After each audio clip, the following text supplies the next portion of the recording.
Halo teman-teman, di sini saya akan menjelaskan profil dari Bank BCA. Nah, BCA adalah bank swasta terbesar di Indonesia yang telah berdiri selama lebih dari 6 dekade. Tercatat di Bursa Efek Indonesia dengan kode komitmen BBCA. BCA menjadi sumber kepercayaan dan keunggulan di industri perbankan nasional. BCA didirikan pada tanggal 21 Februari 1957 dan berkantor pusat di Menara BCA, Jakarta Pusat. Sejak awal berdiri, BCA tumbuh menjadi institusi keuangan yang dipercaya di Indonesia. Saat ini, BCA merupakan bank swasta terbesar di Indonesia dan menempati posisi ketiga secara keseluruhan berdasarkan total aset, setelah BRI dan Bank Mandiri, sebuah pencapaian yang luar biasa untuk bank swasta. Pemegang saham pengendali BCA adalah PT Dwi Muria Investama Andalan yang dimiliki oleh keluarga besar Robert Budi Hartono dan Mikhail Bambang Hartono, dan nama besar di Indonesia di bisnis Indonesia kepemilikan 54%.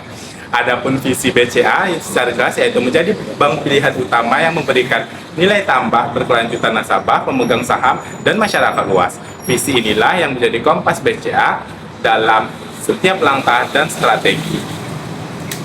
Di sini saya akan membahas tentang kondisi makro perusahaan dalam struktur industri perbankan nasional. BCA memegang peran sangat dominan dengan pangsa pasar aset sekitar 12% dari total sistem perbankan di Indonesia. Pertumbuhan kinerja Bank BCA sangat sejalan dengan pertumbuhan ekonomi nasional yang berada di sekitaran 5% hingga 5,3% pada periode 2025 sampai 2026. Pada tahun 2025 saja, pertumbuhan kredit BCA tercatat naik sebesar 7,7% menjadi 993 triliun. Dari sisi kebijakan moneter, BCA sangat adaptif terhadap perkembangan suku bunga yang ditempatkan oleh Bank Indonesia. Berkat manajemen yang baik, Bank BCA mampu menjaga margin bunga bersih dan NIM tetap stabil dengan angka 5,7% yang merupakan salah satu yang terbaik di Indonesia. Nah, transformasi digital menjadi kekuatan utama BCA saat ini. Pada tahun 2025, jumlah transaksi digital yang dilakukan nasabah naik menjadi 17%, sehingga menjadi 42 miliar transaksi per tahun, menunjukkan bahwa mayoritas layanan sudah beralih ke jalur digital.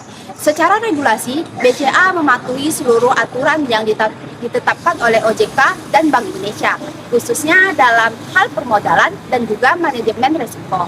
Meskipun dihadapkan pada risiko makro seperti inflasi, fluktuasi, nilai tukar, dan juga ketidakpastian ekonomi global, BCA mampu mengelola dengan baik melalui diverifikasi portofolio dan prinsip kehati-hatian yang ketat. Nah, selain itu, ada juga kinerja keuangan BCA secara historis selalu menunjukkan pertumbuhan positif dan tidak pernah mencatatkan kerugian. Pada tahun buku 2025, berikut adalah rincian kinerjanya. Nah, total pendapatan operasional yang diterima mencapai 112 triliun, naik sekitar 5,1% dibanding tahun sebelumnya.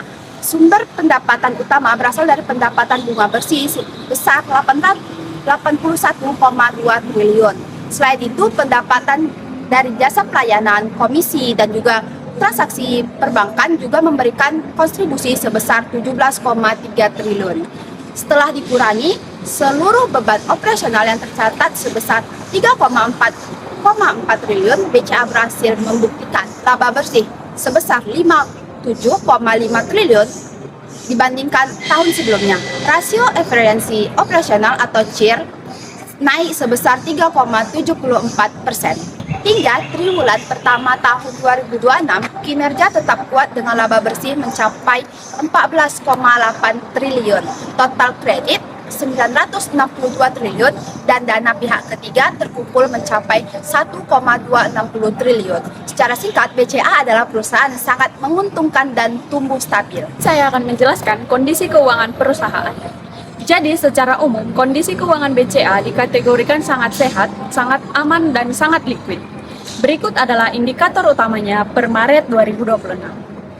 Yang pertama, total aset yang mencapai nilai 1.620 triliun. Yang kedua, ada dana pihak ketiga, terkumpul sebesar 1.260 triliun. Dan keunggulan utama BCA adalah komposisi dana murah atau CASA sebesar 84,6% yang membuat biaya dana menjadi sangat rendah dan menguntungkan. Yang ketiga ada kualitas kredit. Total penyaluran kredit mencapai 962 triliun dengan kualitas yang sangat baik. Tingkat kredit bermasalah atau NIM kotor hanya 1,7% dan NPL bersih bahkan lebih rendah lagi dari di angka 0,79%. Yang keempat ada permodalan. Rasio kecukupan modal atau CAR berada di angka 25,1%. Angka ini jauh di atas batas aman yang ditetapkan regulator minimal 8%. Artinya BCA memiliki modal yang sangat tebal untuk menahan resiko. Yang kelima ada profitabilitas. Tingkat pengembalian modal ROE mencapai 23,3% dan pengembalian aset atau ROA sebesar 4,1% yang merupakan salah satu yang tertinggi di industri perbankan. Yang terakhir ada likuiditas. Sangat aman dengan indikator LCR dan NSPR yang selalu berada di atas batas aman yang dipersyaratkan. Nah, dari data ini dapat disimpulkan bahwa BCA adalah bank dengan kekuatan keuangan terbaik di Indonesia, bahkan di kawasan Asia Tenggara. Selanjutnya, saya akan menjelaskan pihak-pihak yang berhubungan dengan perusahaan. Dalam menjalankan usahanya, BCA berhubungan dengan berbagai pihak, baik yang bersifat terkait maupun pihak eksternal. Pihak terkait dan afiliasi itu yang pertama ada pemegang saham. Dimulai dari pemegang saham pengendali yaitu PT Dwi Muria Investama Andalan hingga pemegang saham publik dan institusi. Yang kedua ada manajemen dan pengawas, dewan komisaris, dewan direksi, jajaran manajemen senior, serta anggota keluarga hingga derajat kedua yang memiliki hubungan kepemilikan atau pengaruh.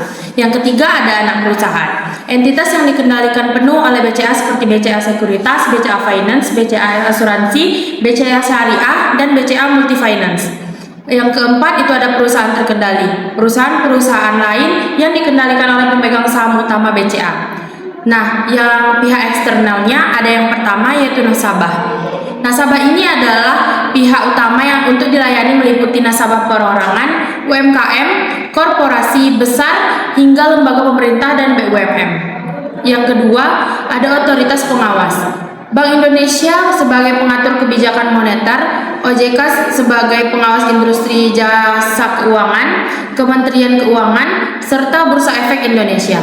Yang ketiga ada mitra bisnis, penyedia teknologi informasi, jaringan pembayaran, perusahaan asuransi rekanan, serta lembaga clearing dan penyelesaian transaksi.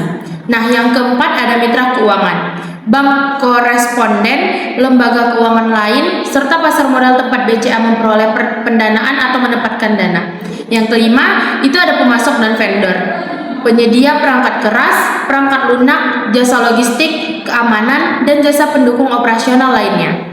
Yang terakhir ada masyarakat dan pemerintah daerah terkait dengan program tanggung jawab sosial atau CSR serta kemitraan dalam pembangunan ekonomi daerah. Nah, sebelum kami menutup video ini, saya akan merangkum poin-poin utama yang telah kami paparkan hari ini.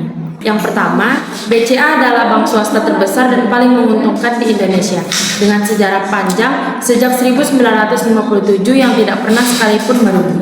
Yang kedua, kinerja keuangan 2025 sangat kuat. Laba bersih mencapai 57,5 triliun rupiah, tumbuh 4,9% secara tahunan. Yang ketiga, ada modal BCA berlapis tebal dengan CAR 25,1%. Jauh di atas batas minimum regulasi sebesar 8%. Yang keempat, ada transformasi digital BCA berhasil gemilang, ditandai dengan 40 miliar transaksi digital per tahun.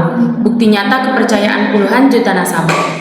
Nah, yang terakhir yaitu BCA memiliki likuiditas prima, kualitas kredit terjaga ketat, serta profitabilitas yang berada di level terbaik di industri perbankan Indonesia, bahkan Asia Tenggara. BCA bukan sekedar bank. BCA adalah mitra keuangan terpercaya bagi 44 juta nasabah di Indonesia dengan fondasi yang sangat kuat dan transformasi digital yang terus berjalan. BCA siap memimpin industri perbankan Indonesia menuju masa depan. Terima kasih telah menyimak video kami. Untuk informasi informasi lebih lengkapnya, laporan keuangan resmi BCA dapat diakses di www.bca.co.id atau melalui Bursa Efek Indonesia dengan kode emiten BBCA. See you guys! Let's do this right. Let's go to. This I feel like Friday night.